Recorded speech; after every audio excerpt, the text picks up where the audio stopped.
The heavy crystal glass of the old-fashioned hits the timber table with a solid, satisfying thud. No one says a damn thing. They don't have to. My crew's there. They're sitting around that table, and they have the same bone-deep exhaustion, the same quiet, arrogant certainty that the shoot went good, that we survived the day, that we got the images. And the sweat bead running down the side of that low-ball glass is the only ceremony that this moment requires. It's the communion of the shift, you know? And out in my backyard, the smoke from the oak fire hits the evening air. The laughter of the people that I actually care about fills the space between the fences. It's loud, it's unvetted, and it's entirely free of corporate performance. The air is heavy with the scent of open red wine, charred fat, and the deep, rich, buttery perfume of my favorite wild mushroom risotto bubbling away in a cast iron skillet. And it's the exact kind of messy, tactile sanctity that this moment requires, you know, showing up with your hands dirty and your soul intact. And in my studio, a portrait subject steps up to the tethered monitor. She looks at her own face on the screen, and the mask drops. Her hand flies to her mouth in a sudden, quiet shock of absolute self-recognition. In a world filtered with fraudulent curation, she was entirely unprepared to be confronted by her own raw dignity. And at home, the noise of the city fades into something quiet. My daughter Lucy crawls onto the couch and leans her shoulder against mine. And she deposits every single ounce of her heavy, exhausted middle schooler weight right against my ribs, trusting me implicitly to hold the sky up for her. She doesn't want to debrief.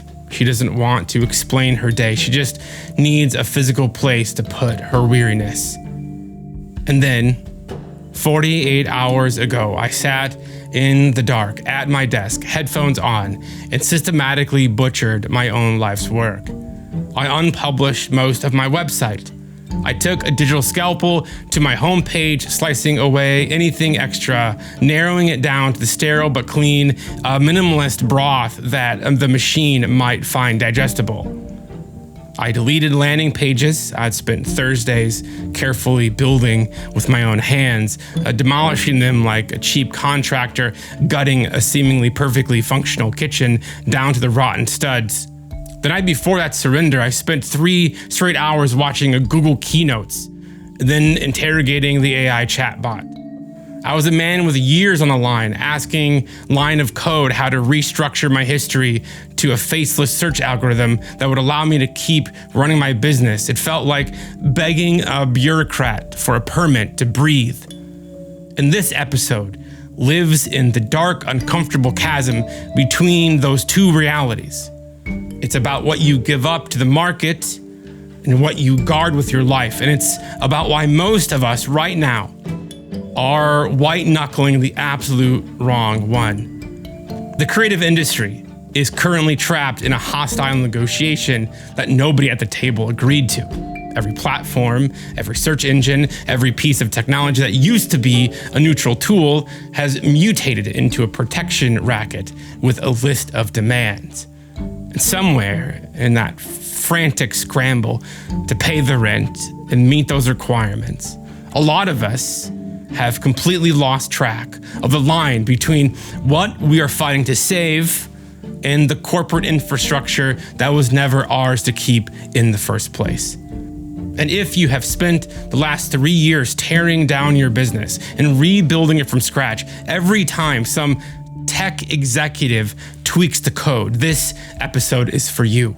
If you are harboring a deep, specific fatigue that a long weekend off won't touch, this episode is for you. If you have ever sat in front of a blue screen at 2 a.m. trying to make your art legible to a system that will never love you back, you are exactly where this conversation is meant to land. Well, my name is Patrick Four, and this is The Terrible Creative, where we have honest conversations about creativity, identity, and discovering your voice. Today, my friends, is episode 67, and I'm calling it The Death Grip. Today, we are talking about infrastructure, instinct, and sovereignty. If this is your first episode, welcome. My email is always open. You can find it in the show notes. Well, let's get into it. So for years, the pathway between a client and a creative professional was simple. They typed an urgent query into a blank box, and our digital doorsteps appeared. You learned the rules of the box. You wrote clean copy with search algorithms in mind without letting the code kill the poetry. You built landing pages. You trusted the system like a bridge, and then Google burned that bridge. At their latest I/O conference, they rolled out the next phase of this heist, something that they're calling AI mode and search agents. So they've upgraded the default machinery to something called Gemini 3.5 Flash, and they're using software architecture called Google Antigravity to perform what they proudly label as angenic coding. Let's translate this corporate jargon into plain English. Let's say, for example, a potential client of mine types in, San Diego commercial photographer into the blank white box, looking for a human being that has my skill set. In the old days, 6 months ago, Google was more of a traffic director. It sent them to your digital doorstep. But under this new model, the machine strips the meat off of your portfolio. It synthesizes your history and uses anti-gravity to build a new generative UI right inside its own walls. It codes a mini app on the fly. 0 clicks, 0 visits, absolute erasure. They're even launching angenic booking for local services, promising that the AI will call businesses on the user's behalf.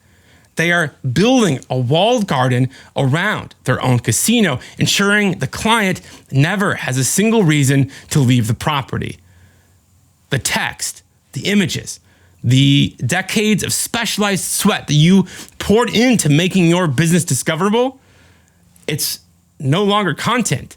It's just training data and real-time fuel for the machine that will replace you. Your writing becomes the script. Your expertise becomes its product choice. The client goes home satisfied, entirely unaware that a human craftsman ever existed. And this is where the knife cuts directly down to the bone for me. 70% of my commercial photography business, 70% of the actual invoices that pay my California rent, buy my overpriced groceries, and keep the lights burning on this in this garage comes from organic search. And it's the highway that connects my hands to the marketplace. It is the only way an independent creator like me can compete against the massive advertising budgets of agency conglomerates. And when they turn off that traffic to feed their search agents, they aren't just updating an interface. They're cutting off the oxygen to the independent creative class. They are converting a public road into a private toll booth, where the only currency accepted is your free labor. You are expected to clock in to provide the data and watch in silence while they pocket the ad revenue and starve you out of the frame. It's the systemic extraction of the one thing that you built with your own bare hands. The language that you spent 15 years perfecting to attract human beings is now being harvested to feed the software that replaces you. Your writing becomes its test. Your expertise becomes its output. The client goes home satisfied, entirely unaware that you exist. This isn't the loss of abstract market position. It's the systemic extraction of something that you built with your own hands.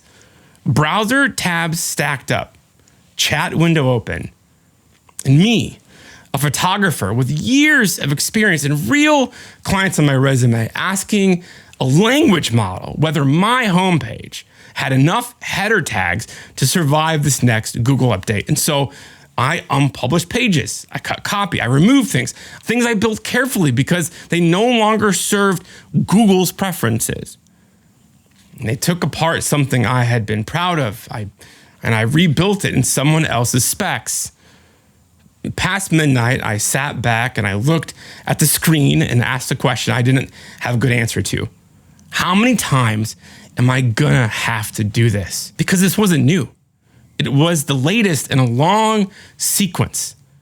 The year Instagram changed its reach mechanics and every creative I knew was suddenly talking about Reels. The year short form video arrived and the conversation became about adapting. The year AI image generators appeared and clients started asking whether photography had a future at all. And we scrambled to articulate our value to people who were already deciding that we might not have any.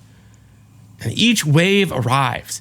You rebuild, you adjust, you get comfortable again, and then the next wave arrives. And what made that session sting was specific. I had done the work. I spent real time learning the mechanics of SEO, writing with SEO in mind, and letting it kill the writing. And the phone rang. The system rewarded me. The loss had a name. It wasn't the loss of something I'd never had. It was something that I built that was a different kind of sting. And there was a particular exhaustion in this cycle, and it doesn't resolve with the weekend off. It's the fatigue of fighting something that doesn't know your name, doesn't care what you've built, and will not make an exception for your intentions or your history or the quality of your work. The algorithm is not your enemy in any meaningful sense. It's something worse. It doesn't give a shit.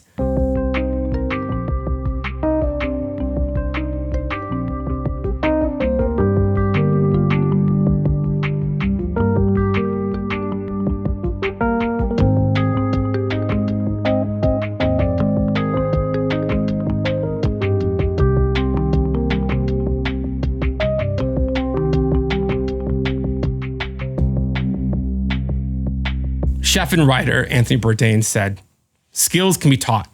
Character you either have or you don't have. And character, in the way that I think he meant it, I think is the part of the rules that have never been touched. Technique can be learned, can be refined, can be handed down. Character, however, is different. It's a particular way that you are in the room when no one's watching the clock. The decisions that you make that come from who you are rather than what you've studied. It's the accumulated residue of years of showing up and making the choices that didn't come from any manual. It shows up in the decisions that don't appear in the portfolio. The way that you manage a client who needs more reassurance than the budget accounts for. The judgment call on a shoot when the safe version is available and you push the version that feels right. The ability to read the gap between what the client says and what they want and what they're actually hoping for. Nobody writes a review that says, excellent character, but it's the thing that makes someone call you back. It's the thing that makes someone refer you to their friends. And after years in the game, you can't fully explain it. You can feel the absence, though, when it's not there. No platform can decide to depreciate it on its next rollout. And the creatives struggling the hardest right now are the ones still arguing with the tide. They are holding on to the old digital infrastructure with both hands, terrified that releasing the grip means that they're going to lose their identity attached to it. The hand placement is wrong. I say that as someone who spent months white knuckling the wrong architecture. From the beginning, this show was audio only, deliberately so, strategically so. I wanted the challenge of building a show about photography with nothing to look at. If you stripped out the visuals, the writing had to carry the entire weight of the room. The sound design had to earn its position. Every element had to justify itself because there was nowhere to hide. I also didn't want to think about what to wear. I didn't want the noise of my face on the screen pulling attention away from the words. I wanted to be a voice. That was a choice I was proud of, and I defended it longer than I should have. And then I sat with the data long enough to stop arguing. Apple is pushing video. The algorithmic support for audio only is impossible to justify when you look at the metrics honestly. The truth is, video delivers visibility, it delivers reach, and the platform support that determines whether a stranger ever finds the show. The numbers pointed ruthlessly in one direction, and I sat on them for months because I despised what they meant.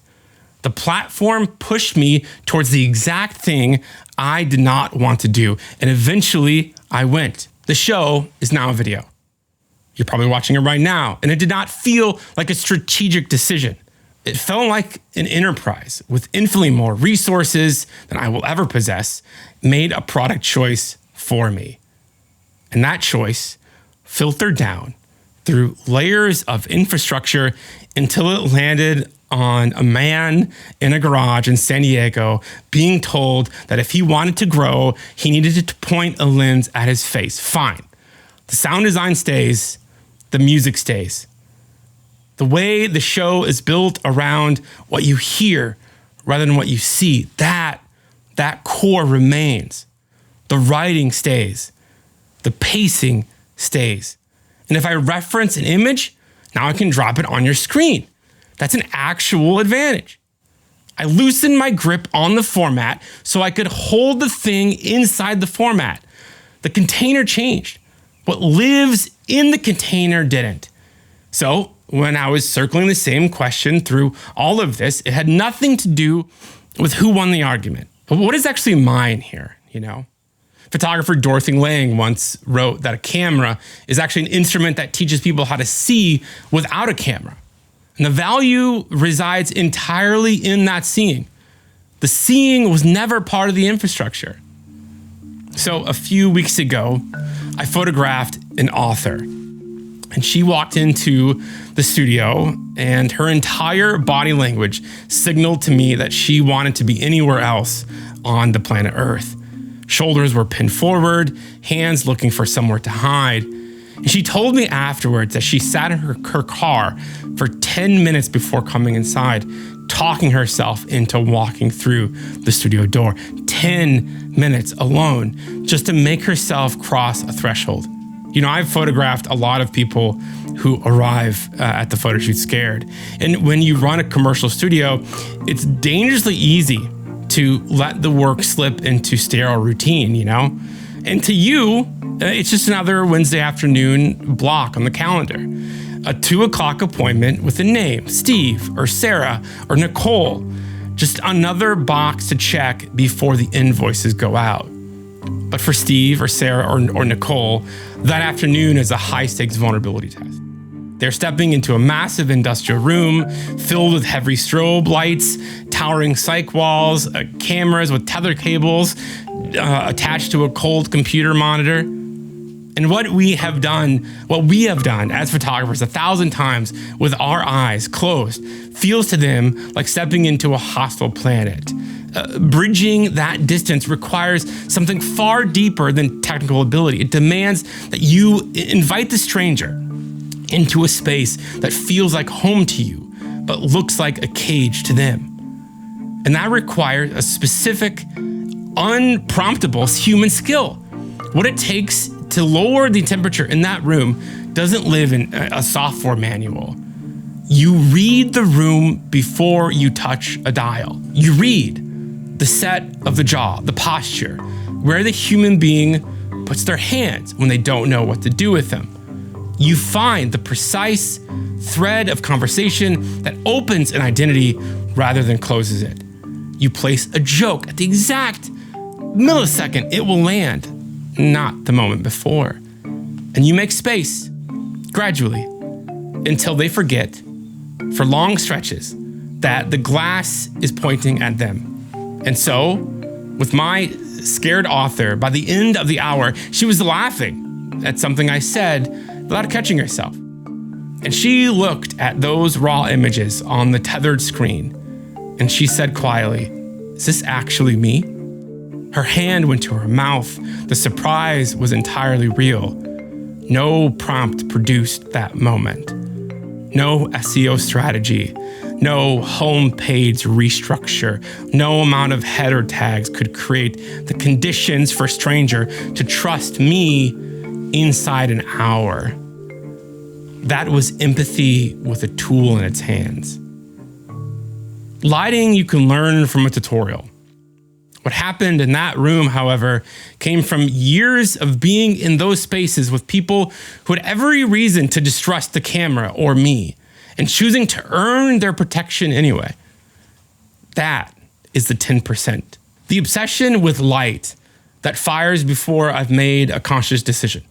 The instinct that automatically maps the geometry of a space, tracking how the sun falls differently onto a human face in November than it does in August. The taste is completely divorced from the digital trends.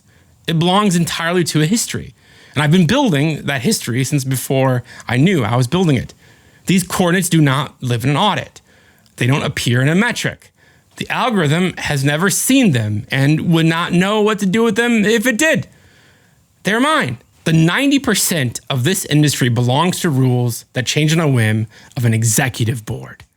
You learn the parameters change, you rebuild the interface, and they update the machine. You're permanently trapped in adaptation mode, chasing an extraction target someone else is setting. The purists, however, will tell you that any compromise is defeat. They will tell you that altering your website or bowing to a video algorithm is selling out. Bullshit. There is a sharp, brutal nobility in simply surviving the day, the week, the year, doing what you must do to keep the lights burning, to secure the mortgage, and to keep your hands on the tools. That is tactical necessity. It is the cost of doing business on a compromised planet. You know, the gear will change by next season. The software will update and rewrite its own parameters by tomorrow morning. The way that clients find you, the way that you invoice, the digital funnels you must crawl through just to secure a budget. In the grand architecture of the creative life, none of that shit matters. It's ephemeral. It's really just window dressing. What matters, though, is everything that is left. You must develop the stomach to let the infrastructure slide through your fingers without panic. Loosen the hands on the shifting dirt, but you have to be smart enough to know where the window dressing ends and the bone begins. Nobody can draw that line for you. No tech guru, no business coach, no AI model, no podcast host can map your internal borders. The 10% is a lonely jurisdiction. It runs on a completely different architecture, and the code for that does not update. The 10% is your baseline currency, your taste, your uncompromised integrity, the specific value system that you bring into a room when the clock stops. Those coordinates exist entirely outside the reach of Google or Silicon Valley. They belong exclusively to who you are as a human being when the professional costume comes off. Those are the choices that dictate the work. They're the only things that determine the legacy that you leave behind when you finally walk away from the table. Listen, friends, the world is not going to pace itself to your principles. The algorithm is not going to slow down because you harbor a philosophy. Google is going to keep harvesting and Apple is going to keep pushing. The platforms are coming for their cut regardless of your permission. So yeah, let the infrastructure shift. Rebuild your website to satisfy the machine. Point the video camera at your face if the distribution platform demands it. Agree to the terms of service you resent before you hang up the phone. Loosen the hands on the 90%, but the part of what you do that is irreplaceably yours, the part that lives in the heavy silence before the shutter, the part that makes a frightened author look at a monitor and recognize her own raw dignity for the very first time, that one gets a death grip. Hold it like you mean it, my friends. Until next week, stay curious, stay courageous, And yeah, stay terrible.